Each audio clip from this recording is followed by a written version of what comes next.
changamoto ya kuoza meno ndani ya nchi hii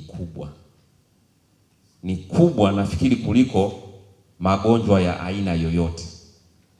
Kwa takwimu ambazo sisi Wizara ya Afya tunazo, tulifanya huo utafiti, tumekuwa tukizungumza mara kwa mara, 76.5% ya Watanzania watu wazima wameoza meno. Sijui kuna ugonjwa gani ambao una asilimia zaidi ya 76 ndani ya nchi hii.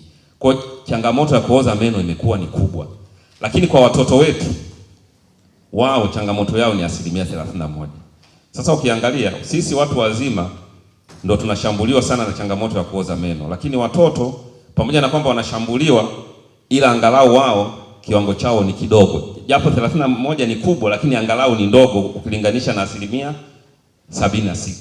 Lakini hii inatokana na sababu nyingi, na moja ya sababu mojawapo ni matumizi ya dawa za meno katika kupigia mswaki meno yetu. Watu wazima, hii nalirudia tena, bado watu wazima ndani ya nchi hii tunatumia dawa za meno za watoto, ila watoto wanatumia dawa za meno za watoto.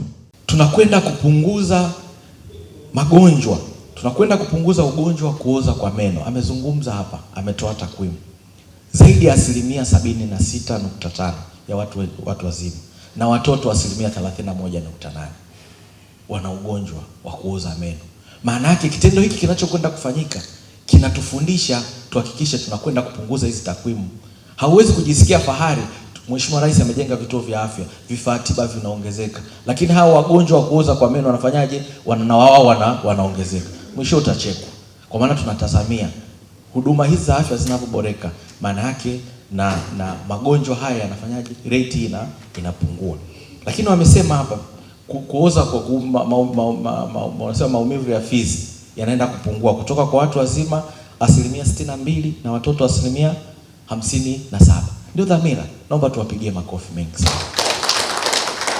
Na ni kuhakikisheni kwenye hili la kupunguza haya magonjwa, na sisi kama serikali tutaendelea kuhakikisha tunawaunga mkono. Serikali ya Tanzania imefanikiwa kutekeleza mageuzi makubwa katika utoaji huduma za afya ya kinywa na meno kuanzia mwishoni mwaka 2022. Lengo likiwa ni kuboresha afya ya kinywa kwa wananchi wa Tanzania ili kuendana na viwango vya kimataifa, kutumia afua tafiti mbalimbali za kisera. Maonyesho Tanzania Dental Expo ni mwendelezo wa kuunga mkono juhudi za serikali kuhimiza maendeleo ya afya na sambamba na kuboresha ubora na upatikanaji wa huduma bora za afya katika nchi yetu. Ndugu mgeni rasmi, maonyesho haya yanatarajia kushirikisha wadau zaidi ya 2000 kutoka mataifa ya nje na hapa nchini Tanzania. Umuhimu wa sekta ya afya kinywa na meno tumekuwa tukieleza mara kwa mara katika forum mbalimbali, na wiki iliyopita tu tulikuwa tunafanya maadhimisho ya afya kinywa na meno duniani maarufu kama Oral Health Week. Tulifanyia kule kitaifa, tulifanyia kule mkoani Manyara na ilifanyika kwa nchi nzima. Tulikuwa tukiongea sana kuhusu umuhimu wa afya kinywa na meno.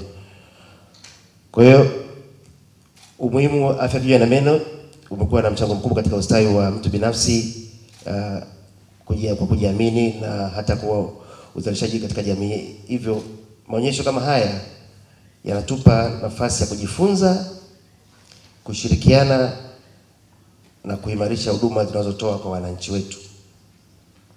Na hapa tunalenga kuwa na huduma bora, ndio maana tunafanya haya mambo. Katika kipindi hiki cha maendeleo ya sayansi na teknolojia, tunaona mabadiliko makubwa sana katika vifaa, mbinu za matibabu, huduma za kinga. Kwa hiyo Dental Expo ni jukwaa muhimu sana, ina play part kama jukwaa muhimu sana la kutuunganisha sisi wataalamu pamoja na wawekezaji, pamoja na wabunifu wa teknolojia, pamoja na wanafunzi wanaokuja kujiunga na kujenga kesho ya tasnia hii. Sekta ya maonyesho nchini imeendelea kukua na kuwa na mchango kwenye ukuaji wa biashara na maendeleo ya viwanda nchini. Kupitia maonyesho haya, wazalishaji, wafanyabiashara na watumiaji wa bidhaa hukutana kubadilishana uzoefu, teknolojia na kutengeneza fursa mbalimbali za biashara. Hivyo sisi kama TanTrade tunapenda kuchukua fursa hii kuwapongeza kwa kuendelea kuandaa na kuratibu maonyesho ya Tanzania Dental Expo ambayo yanafanyika kila mwaka.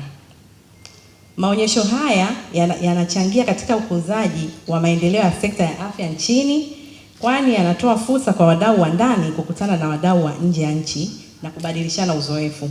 Habari zote kali za siku za kusisimua, kuelimisha na kuburudisha, bila kusahau mahojiano maalum, exclusive interview zenye ubora wa hali ya juu. Vyote hivi unakutana navyo hapa jukwaani Khomein TV. Kwa wenye matangazo ya biashara na mengine yote, tupigie kupitia nambari 0712032208 au waweza kututumia barua pepe kupitia khomein.tv@gmail.com. Nyote mnakaribishwa.